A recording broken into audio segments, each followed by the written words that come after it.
bëggoon tontu principalement ci organisation élection bi problème de sécurité ainsi de suite kon maa ngi nuyuwaat ñëpp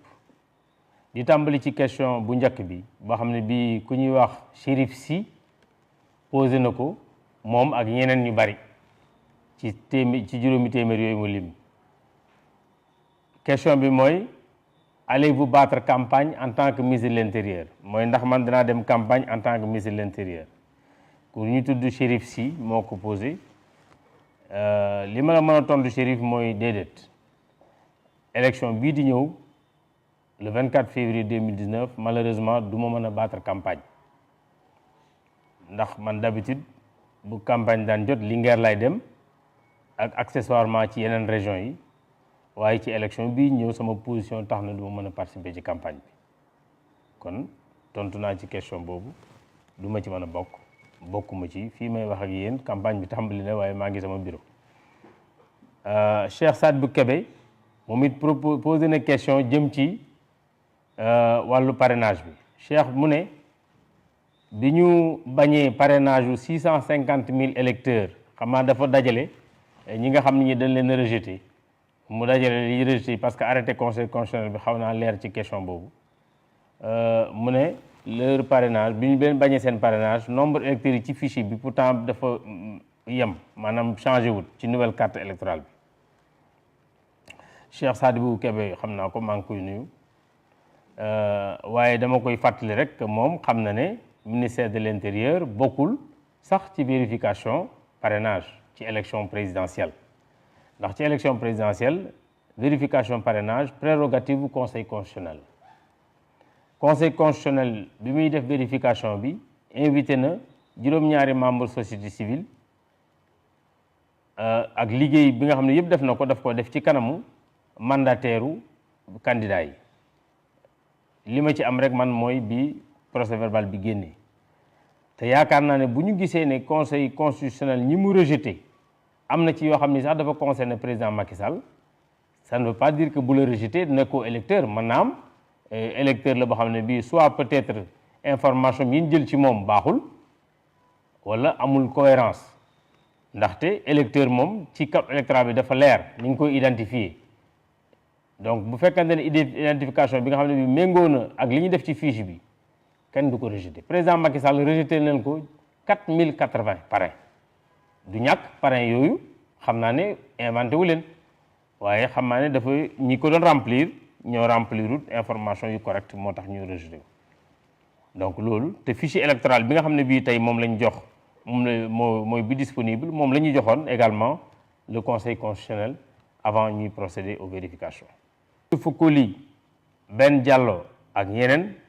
posé nañu question ci ndax élection bi dana jaar ci yoon maanaam ndax élection yi s'organiseront de façon transparente démocratique tout ça libre wax dëgg yàlla Sénégal gëj nañu fee am élection yoo xam ne mënuñ cee wax libre na démocratique na transparent na te du ren lay tàmbali élection yi bu neexee yàlla dana jaar ci yoon te li koy jaarale ci yoon mooy jéego yi nga xam ne teg nañ ko depuis bi ñu tegee ci bopp ministère ba léegi ni gannaaw waxtaan bi nga xam ne bi def nañ ko tey li ma leen mën a wax mooy lépp luy matériel électoral lourd dem na déjà dans les préfectures ak sous-préfectures yëpp commencé nañu yóbbu bulletins yi nga xam ne yii dafay dem à l'étranger depuis ci week-end bi te pour biir réew mi danañ ko commencé normalement ci semaine bi jeexal ko ci semaine bi donc fii ak semaine bi di jeex bulletins yëpp dana mën a yegg ci sous-préfecture yëpp ak préfecture yi nga xam ne yii dañu am en charge ay lieux de vote. Alors officiel Brin moom laaj na coût élection bi mu ne lu tax élection bi jógee ci 4 milliards 2012 dem ci 9 milliards 2019 en fait 2012 ak 2019 bokkuñu lu seen élection war a mën a jar parce que bokkuñu sax d'abord population électorale parce que élection bi ay nit de tax nga koy organiser 2012 ñi ngi amoon 5 300 000 électeurs 12 555 bureaux de vote 6 532 lieux de vote ba pare ñu voté ci ñeent fukki dëkk réew ak ñaar gannaaw Sénégal en 2019 ñi ngi nekk ci juróom benn million ak juróom ñaari téeméer ak juróom ñett fukk ak ñetti junni ci électeur boo ko comparé déjà ci ñiy wote yokk na téeméer bu nekk ñaar fukk ak juróom benn muy 26%. loolu nag xaw na bëri ci électorat surtout que lii refonte la donc bëriwul stock mort. Ensuite ci loolu am nañu ci 15 387 bureaux de vote ñoo ngi jógee ci 12 500 dem ci 15 300 presque ñetti junni bureau de vote yu bees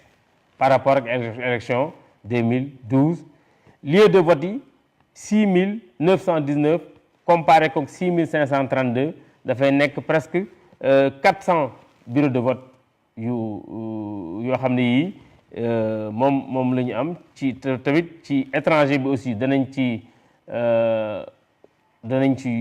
ci voté ci ñeent fukki réew ak juróom-ñeent gannaaw Sénégal xam nga loolu boo xoolee critères yëpp li ñuy voté yokku na war na mën a justifier budget bi également yokku sensiblement. Monsieur Malick Sarr ne monsieur le ministre bonjour li amoon Touba ci législative yi yaakaar nañ ne du am ci élection présidentielle yi ndax matériel électoral beeg bureau de vote yi 5 candidats yëpp war nañ ko mën a acheminer en même temps dans tous les bureaux de vote maanaam mën nañ ko yóbbandoo en même temps ndax jël nañ disposition yi. Malick pour éviter li amoon Touba 2017 c'est vrai que li ko waral du rek sax abri provisoire yi mais y a aussi le fait que veille bi puisque daf ñu fekkoon ci nawet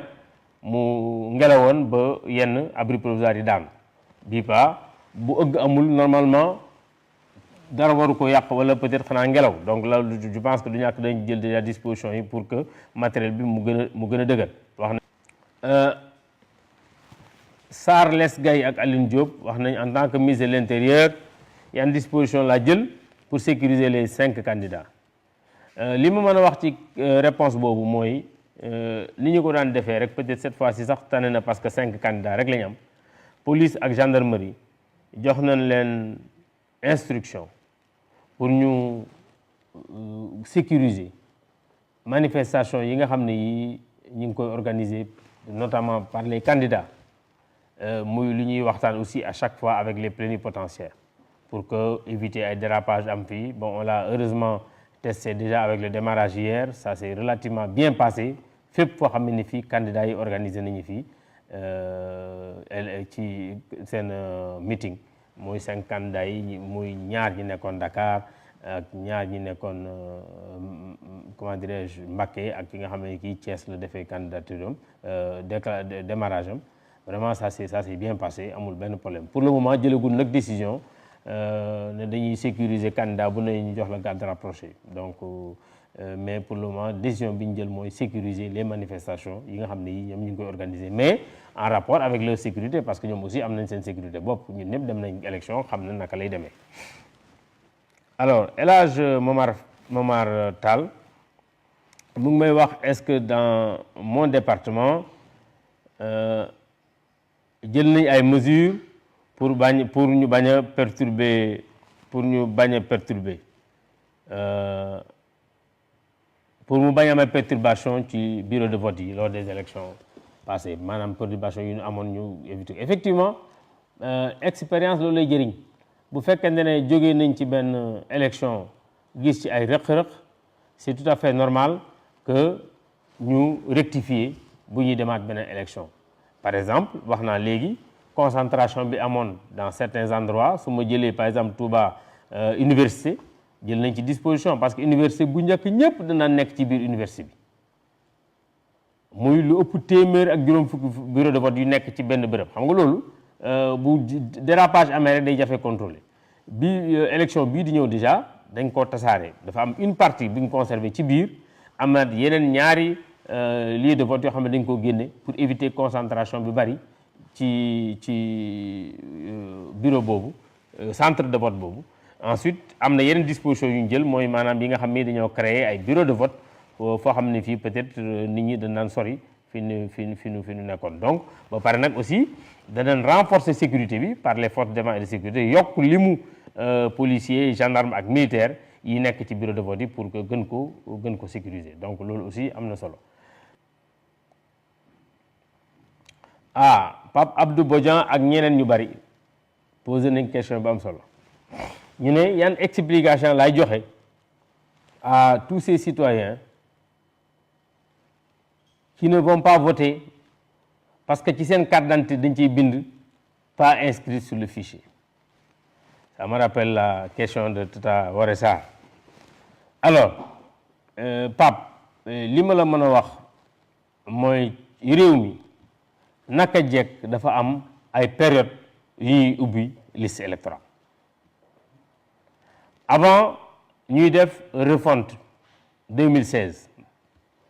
carte électeurs yi ak carte d'identité yi boole wuñ leen woon ci benn document boobaa période boobu électeur danaan dem am carte d'identité wuti carte électeur électeur boobu buñ ubbiwul période de révision musut a xalaat ne day wuti carte bu bees gannaaw loolu daawul am kenn du ko mën a bindal leen bu ubbiwul rek doo dem mais depuis bi ñu defee refonte bi dañ leen a boole muy nekk benn document muy carte d'identité carte électeur ci benn kayit muy carte d'identité CEDEAO ci benn carte loolu nag dafa am conséquences yu muy am parce que carte d'identité amul benn période boo xam ne bii dañuy wax ne ku ko bëgg doo dem carte d'identité tout le temps sénégalais bu mu neex nga dem police wuti carte d'identité tout le temps toute l'année alors que carte électeur dafa am période yoo xam ne yii rek ci le fichier électoral bi ubbi donc mën nga wuti carte d'identité heure boo bëggee mais carte électeur mënoo ko wuti heure boo bëggee loolu moo tax bu fekkente ne wuti nga carte d'identité période boo xam ne bii ubbeewul fichier électoral carte d'identité bi la mën a jox loolu rek lañ ci mën a bind wala bu fekkente ne am na raison bu tax même boo bindoo ñu annuler sa inscription parce que dañ laa condamné wala leneen loolu aussi inscription boobu lañ ci mën a bind